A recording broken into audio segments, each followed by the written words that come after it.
करणार आहोत सरळ व्याज कशा प्रकारे काढायचे। तर एक प्रॉब्लेम पासून सुरुवात करू। तर आपण दशादशे दर शेकड्याने 5% दराने 7,000 रुपये मुद्दलाचे 4 वर्षानंतरचे सरळ व्याज किती होईल। तर बघा, मग एका सूत्राच्या वापरानुसार एक ट्रिक वापरून आपण सरळ व्याज काढणार आहोत। तर बघा, त्याचे सूत्र काय आहे, मुद्दल गुणिले दर गुणिले कालावधी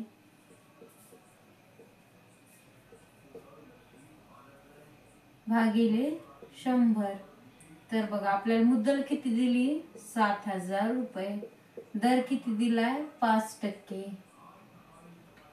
आणि कालावधी किती आहे आपला 4 वर्षाचा, भागिले 100 जशास तसे। तर हा शून्य कटला, हा शून्य कटला, हा शून्य कटला, हा शून्य कटला। तर आता मांडून घ्यायचं इकडं 70 गुणिले 5 गुणिले 4 बरोबर।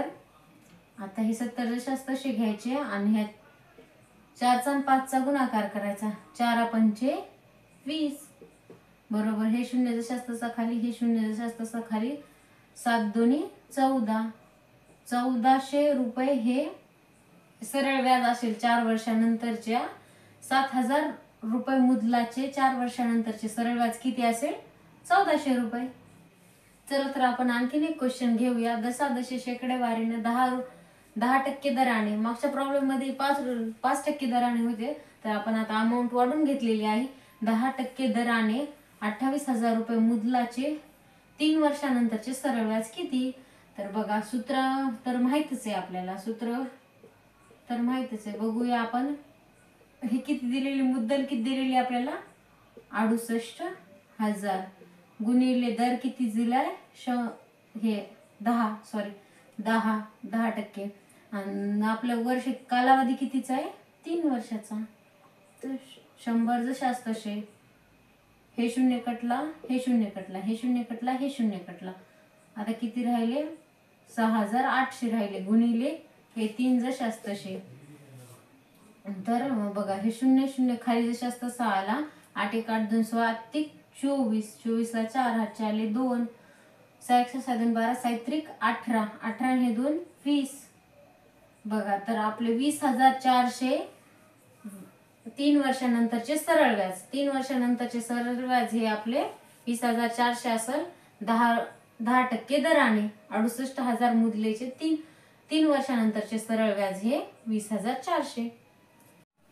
चला तर आपण सुरुवातीला 2 प्रॉब्लेम हे सरळ व्याजावर घेतले, आता चक्रवाढ व्याजावर एक प्रॉब्लेम घेऊया।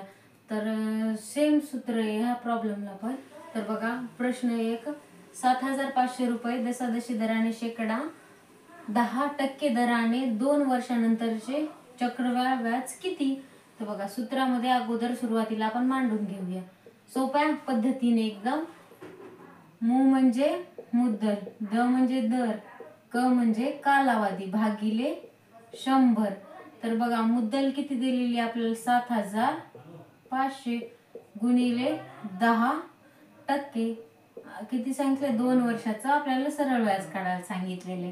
तर 100 जशास तसे खाली, हे शून्य कटला, हे शून्य कटला, हे शून्य कटला, हे शून्य कटला। तर बघा, आपले किती राहिले 750 गुणिले 2। तर बघा, हे शून्य जशास तसा घेतला, 5 दोन्ही 10, शून्य हातचा आला 1, 7 दोन्ही 14 आणि हे 1 15, 15 हे आपले 2 वर्षाचे चक्रवाढ व्याज येईल। तर आता एका वर्षाचे चक्रवाढ व्याज किती 1 गुणिले 75 बरोबर 75।